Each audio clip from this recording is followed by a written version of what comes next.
आज से बहुत साल पहले एक व्यक्ति था, उसका नाम था शिमशोन। आप सभी जानते हैं कि जब उसका जन्म हुआ तो उसके लिए खास तौर पर यह कहा गया था कि जो इसके जो बाल हैं वो कभी काटे न जाएं। उसके बाल बड़े थे और आप सभी जानते हैं शिमशोन अपने जवानी के दिनों में वो बिल्कुल भी परमेश्वर के अनुसार जिंदगी नहीं जी पाया।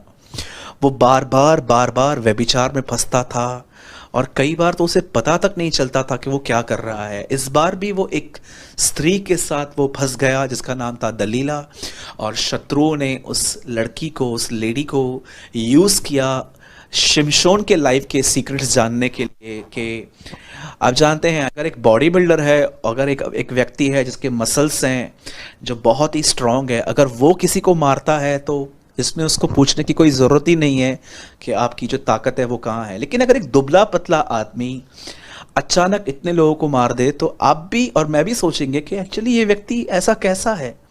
शिमशोन कोई बहुत ज़्यादा बॉडी बिल्डर नहीं था, जैसे कि आप में से बहुत लोगों ने उसकी मूवीज़ देखी हैं। वो भी हमारी तरह इंसान था, लेकिन एक टाइम आता था जब उसके ऊपर पवित्र आत्मा उतरता था। वो इतना बलवान, इतना ताकतवर हो जाता था कि कोई भी नहीं सोच सकता है। तो ये बात दुश्मन सोचते थे और उन्होंने दलीला से कहा कि इससे पूछ इसकी ताकत कहाँ है। तब दलीला ने उससे पूछा, पहले तो वो नहीं बता रहा था, उसके बाद उसने अपने मुंह से उगल दिया कि मेरी ताकत मेरे बालों में है। और बाइबल बताती है उसके बाल काटे गए और उसके बाद आप पढ़ते होंगे, आपने पढ़ा होगा कि उसके बाद दुश्मनों ने उसकी आंखें निकाल दी, फोड़ दी। आप जानते हैं बाइबल ऐसा बताती है कि उसके बाल काटे गए। ऐसा बताया गया बाइबल के अंदर, उसने कहा कि अगर ये बाल निकाल दिए जाएं तो मैं वैसा ही हो जाऊंगा। आप जानते हैं it's a power of source of power. शिमशोन ने अपनी ताकत का रहस्य बता दिया। पुराने नियम में जैसे दुश्मनों ने उसके बालों को काटा, मैं आपको बताना चाहता हूं क्योंकि वो जान गए कि ताकत यहां से आ रही है, वैसे ही मैं आपको बताना चाहता हूं शैतान आज जानता है कि मसीहों की ताकत कहां से आती है, इसीलिए वो उस चीज को काटने की कोशिश करता है और वो चीज है प्रार्थना। आज बहुत सारे लोगों ने प्रार्थना के विषय में कोई डिसिप्लिन नहीं रखा है। जब चाहे तब प्रार्थना करते हैं, अगर नहीं हुआ तो नहीं करते हैं। अगर आप घर में बैठे हैं दुआ करने के लिए, बाजू वाला आपके घर में आता है, फ्रेंड्स आते हैं और कहते हैं चलो आज बाहर चलना है, तो क्या आप परमेश्वर को ये कहते हैं मैं जा रहा हूँ?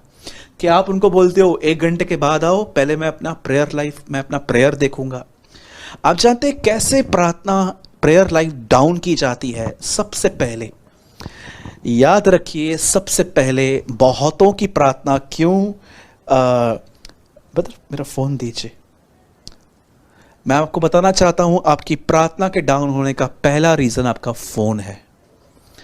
याद रखिए, शैतान अगर आपको कहेगा प्रार्थना बंद कर, तो वह जानता है ये नहीं करेंगे ऐसा। वो बड़ा चतुर है, वो जानता था कि हवा को कैसे गिराना है, कैसे वो सांप के नाई गया, और वो जानता था कि अयूब को कैसे मारना है। अयूब की पत्नी उसको आके कहती है मर जा तो मर जा, क्योंकि वो जानता था अयूब सुसाइड नहीं करेगा, मैं किसी और के थ्रू करूंगा। वो जानता था यीशु मसीह को अगर वो कहेगा कि क्रूस पे मत जा तो वो नहीं मानेगा, लेकिन पतरस के द्वारा वो उसको कहता है प्रभु ये तेरे साथ ना हो। तब यीशु ने कहा शैतान मुझसे दूर हो। वो आपको भी जानता है कि आप कैसे स्पिरिचुअल लाइफ में डाउन होंगे। सबसे पहले वो आपको बिजी करता है, व्यस्त करता है। वो जानता है कि अगर मैं इनको बोलूंगा आज से प्रार्थना नहीं करनी तो ये नहीं मानेंगे, लेकिन वो स्लोली अलग अलग चीजों के द्वारा, दोस्तों के द्वारा, चैट्स के द्वारा,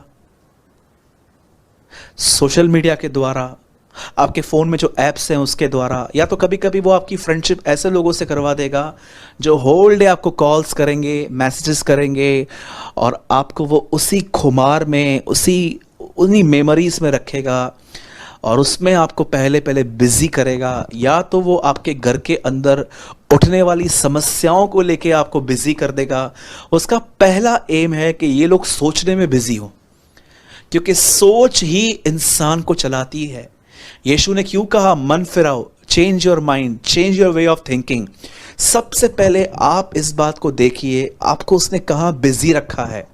बिजी हो जाने के बाद आप देखते हैं कि आपके अंदर एक ठंडापन आ जाएगा। फिर आपको बाइबल इतना इम्प्रेस अट्रैक्ट नहीं करेगी। आप वचन पढ़ेंगे तो आपको ऐसा लगेगा कि ये तो पढ़ चुका हूँ, ये भी पढ़ चुका हूँ, ये भी पढ़ चुका हूँ। या कभी कभी आप है ना किसी किसी की मीटिंग को, जिनको आप पहले सुनते थे या अब भी सुनते हैं, फिर आप उनको इग्नोर करना चालू करोगे कि ठीक है। अब देख रहे हो आपकी भूख और प्यास जा रही है। और उसके बाद एक ऐसा टाइम आता है, हमारा ओल्ड नेचर, वो फिरौन, वो मिस्र जिसको इजराइली छोड़ के चले गए थे, कैसे वो वापस उनका पीछा कर रहे थे, वैसे ही आपका ओल्ड नेचर आपके पास आएगा। मेरे भाइयों और बहनों, ये सब स्टार्ट हुआ तब जब आप अलर्ट नहीं थे। आपने बाइबल में एक दृष्टांत पढ़ा होगा जिसमें ऐसा बताया गया है कि एक खेत का स्वामी था, वो सोया हुआ था, और जब वो सोया ही हुआ था तब दुश्मन खेत के अंदर गलत सीड्स डाल के गया, बीज बोके गया। कब? जब वो सोया था। सबसे पहले मैं आपको बताना चाहता हूँ, भले ही आपने अपना प्रार्थना जीवन आपका कम हो गया है या आप अपनी प्रेयर लाइफ खो चुके हो, मैं आपको कहना चाहता हूँ सबसे पहले ये रीज़न है कि कहाँ ना कहाँ आप अपने आप को ओवर बिजी, या तो आपने अपने लाइफ में डिसिप्लिन खो दिया है प्रेयर का, इसीलिए हो रहा है। चलिए ठीक है, ये तो प्रेयर लाइफ कम हो